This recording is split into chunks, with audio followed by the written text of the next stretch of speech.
మనం నమ్ముకున్న దేవుడు ఉన్నాడు కదా, ఆయనే మనల్ని ఒడ్డున పడేస్తాడు. నువ్వు ధైర్యంగా ఉండు తల్లి. సరే నాన్న, ఉంటాను. ఉంటానమ్మా.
రాత్రి సమయంలో బయట నుంచుని ఏం చేస్తున్నారమ్మా? నా ఇల్లు నా ఇష్టం. అది సరే, ఇంత రాత్రి సమయంలో నువ్వెందుకొచ్చావు? అది మహేష్ సార్తో ఒక ముఖ్యమైన విషయం మాట్లాడడం కోసం వచ్చాను.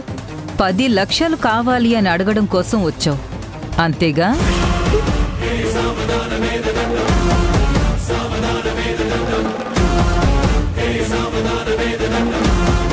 అంటే అది అమ్మా.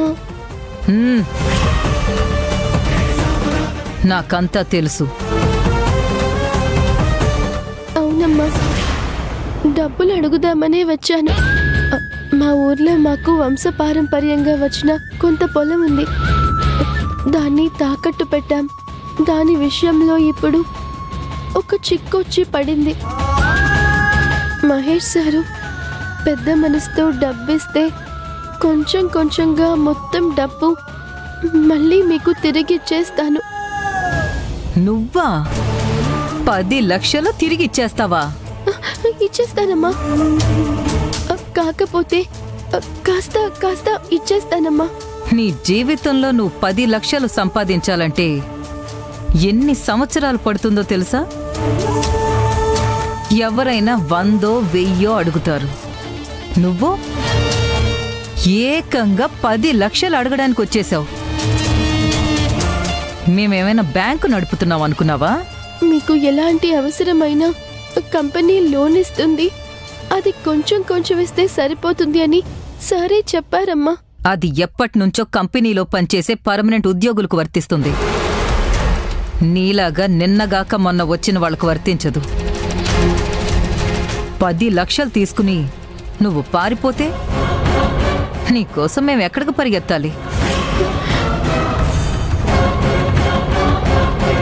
ఏంటమ్మా ఇంత దారుణంగా మాట్లాడుతున్నారు? నా మీద మీకు నమ్మకం లేదా? డబ్బు ఎవర్ని ఎలా మారుస్తుందో అంచనా వేయడం కష్టం. చూడానంది, ఇప్పటికే నీ వలన మా ఇంట్లో చాలా గొడవలు జరుగుతున్నాయి. బుద్ధిగా ఉంటున్న నా కొడుకుని మీ ఊరికి తీసుకెళ్ళావు. దాంతో కంపెనీలో లాస్ వచ్చి తండ్రి కొడుకులు ఒకళ్ళతో ఒకళ్ళు మాట్లాడుకోకుండా ఉన్నారు. ఇలాంటి సమయంలో నువ్విక్కడికి రావడం నాకు అస్సలు నచ్చలేదు. ఇంకెవరి దగ్గరైనా అడిగి ప్రయత్నించు. ముందు ఇక్కడి నుంచి వెళ్ళు. సరే అమ్మా, క్షమించండి అమ్మా, ఇవన్నీ తెలియక వచ్చాను. ఇక నువ్వు వెళ్ళొచ్చు. ఆగు. నువ్విక్కడికి రావడం, డబ్బులు అడగడం మహేష్కి కానీ నా భర్తకు కానీ తెలియడానికి వీల్లేదు.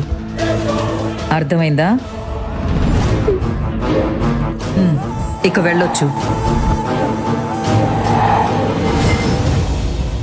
పార్వతి,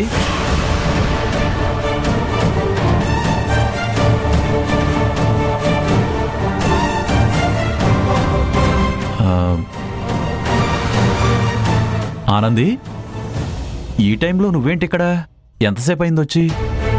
ఇంతకు ముందే వచ్చాను సార్. మిమ్మల్ని కలిసి ఎలా ఉన్నారు అని అడిగి వెళ్దామని వచ్చింది. బయటే నుంచోబెట్టి మాట్లాడుతున్నావేంటి పార్వతి? లోపలికి తీసుకురావచ్చు కదా. మన ఆనందియే కదా, ఎక్కడి నుంచుని మాట్లాడినా ఏమనుకోదులేండి. ఆనంది, లోపలికి రా. వద్దు సార్, పర్వాలేదు. మీరు మాట్లాడుతూ ఉండండి, నాకు లోపల పనుంది. వస్తాను ఆనంది.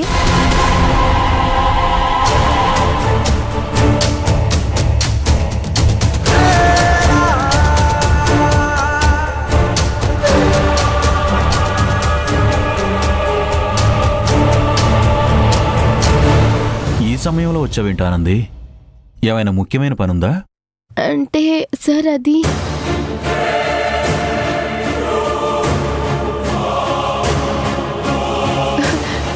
అదే సార్, మిమ్మల్ని చూసి పలకరించాలి అనిపించింది, అందుకే వచ్చాను సార్. నేను కూడా నీతో విడిగా మాట్లాడాలని అనుకుంటున్నాను. ఏం మాట్లాడాలి సార్? ముందు నువ్వు వచ్చిన విషయం చెప్పమ్మా. నేను చెప్పేది ఏం లేదు సార్, మీరే చెప్పండి. నీ మీద నాకు ఒక మంచి అభిప్రాయం ఉందమ్మా. అది నీకే బాగా తెలుసు. ఒక రకంగా నేను నీకు బాకీ ఉన్నాను. అది అలా ఉంచితే నువ్వు నాకు ఇంకో సహాయం చేయాలమ్మా. ఇదొక మనిషి, దీనికి సహాయం చేయాలట? చిచ్చి. సార్, మీరెక్కడా, నేనెక్కడా? మీకు నేను సహాయం ఎందుకు సార్? ఈ పెద్ద పెద్ద మాటలు ఏంటో చెప్పండి సార్. ఇలా దీనంగా అడిగే అందరి ముందు మార్కులు కొట్టేస్తోంది. ఏం బతుకే నీది? చిచ్చి. కంపెనీని అభివృద్ధిలోకి తీసుకురావడం కోసం నేను ఎంత కష్టపడ్డాను అనేది నువ్వు కూడా వినే ఉంటావు. నా తర్వాత నా కొడుకు ఆ బాధ్యతలు శ్రద్ధగా చూసుకుంటాడనే నమ్మకంతో ఉండేవాణ్ణి. కాని కొన్నాళ్లుగా వాడు సరిగ్గా లేడు. బిజినెస్ వ్యవహారాలు పక్కన పెట్టి నీ చుట్టూ తిరుగుతూ ఉన్నాడు. అదే వాణ్ణి నీ చుట్టూ నువ్వు తిప్పుకుంటున్నావని నేను అనడం లేదు. నువ్వు మంచి చెడు తెలిసిన అమ్మాయివని నాకు బాగా తెలుసు.